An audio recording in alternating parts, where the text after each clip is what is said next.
These people were drunk and they were very provocative. One of them asked me in Munyankore how I could end up marrying a traitor of Uganda as if I never saw Munyankore to marry. Yesterday, the group that came to raid our home was a different group. They were so many, heavily armed, drunk, and they looked the same and spoke one language. They broke into the gate, the lower gate. Our askari was in a different corner, so he saw them and he called me.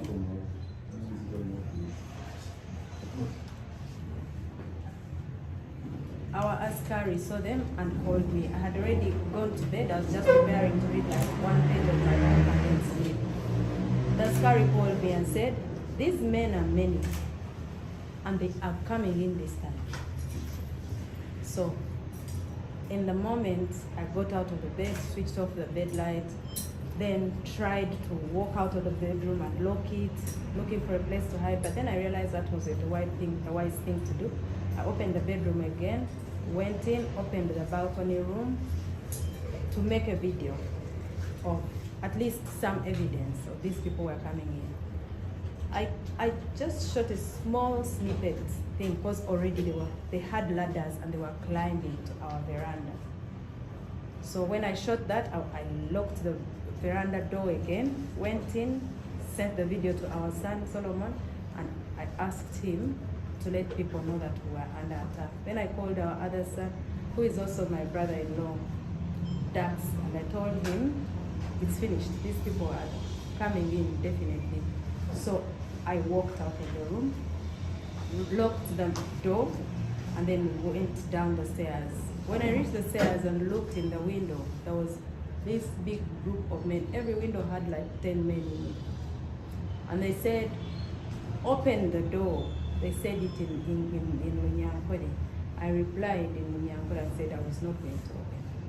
So I passed the stairs, went to the general bathroom, locked the door, and called our neighbor, one of our neighbors. And they said, "We'll have a problem here, let everybody know." Then I came out of the room. When I came out of the room, they were already coming into the sitting room. They had finished breaking everything. There were so many, very many. They went to all directions of the house. Ceiling, rooms, kitchen, outside in the compound, on the verandas, my bedroom, kids' bedrooms, bathrooms, everywhere. They were everywhere. They were very many. In that moment, they did not allow me to follow anybody where they were. One of them told me to give them my phone. He came and sat behind me, told me, "Give me your phone." I gave it to him from this angle. He put it in front of me and said, "Give me the password," in Runyankore. And I said back, "I'm not giving you the password." He said, "You're going to give me the password." And I said, "I'm not going to give you the password." He left, went outside on the veranda, came with other 4 men. So when he came back, he went in the same position where he was. He lifted me by the trousers. I was wearing 90 trousers and a shirt. He lifted me by the trousers, lifted me up, and then the one who was standing in front of me strangled me by the neck from the front. And then he told me, "Give me the password." And I told him in his face, "I will not give you the password." The one who was behind here pulled my shirt. So now I was between 2 men. One was strangling me and one was pulling my shirt from there. And you know how the button chokes you here? So the button was choking me. I kicked the man who was in front of me. And when I kicked him in someplace very hurtful, and he walked away, then this one pulled me and all the buttons broke. Then he stayed with the shirt in his hands. So I walked across the room naked. Now, in that room, there were so many men. Some of them just shied away and looked to the side. Some of them kept looking, and there was one sober one. And he said in Luganda, "Nedda, Mama Mudize, the sati here yambare." It was on the floor. One of them picked it and said, "Wanike mikono." oh yeah, but it's sad. And I said, no, give me the shirt, I'll dress myself up. He gave it to me. In that moment, the other guy who took my phone and who had my shirt who tore my shirt in the beginning, came back and held me by my hair. It was plaited like this last night. He held me by my hair and pushed me all the way up to a pole across in the sitting room. And I hit my lip. And then he told me, bring the password. I said again, there's no password for you. Then he pulled me down on the floor. And they sat on me. I felt as if 4 bodies sat on me. There was someone, I think, was overseeing everything. He told them, what's happening here? Leave her. Then they went. I sat on the floor.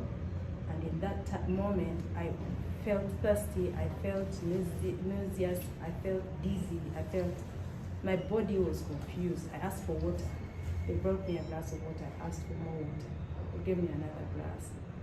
And that was the last that I remember for that event. The next moment that I got to realize, I was on the veranda sleeping in my own vomit. The askari and the other boy organized and drove me to hospital. So they left you in your house when you had house? They left me in my house. In my house or on the veranda, because when I realized I was outside on the veranda, sleeping in my own vomit. So all this while, they were asking me where my husband was. Where is your husband? I said, I don't know where he is. They asked me, did you think you'd bring your brother here to run on Kampala MP and win? That's not how you come and conquer it. I don't have a brother that ran for any position. They kept asking the askari, where are the children? They beat him. Beat him here on the face. He has another cut on the head. They asked him where the children. He said he didn't know. They asked him where the basement was. Where is the basement? He said, I'm new here. I don't know if there is even a basement here. So they collected everything. Phones, laptops, electricity, chargers, AirPods, anything electrical. They took away our camera system. They went to the ceiling, picked it, broke everything down, left us in the dark, and went. Do you think this man could have been sent by General Motors? General Motors has given my husband an ultimatum of 48 hours. Sometime 3 days ago now. Okay, it's past 48 hours. And he told him to come out of the latrine if that's where he was hiding. Then he said, I am looking for you, and when I find you, I'll treat you the way they treat, was it rebels? Was it outlaws? Yes, outlaws.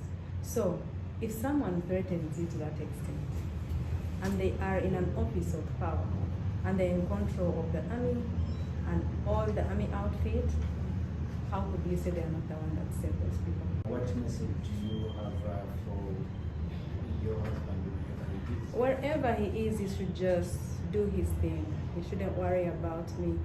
As soon as the doctor says I am good to go, I'm going back to our home. Relax.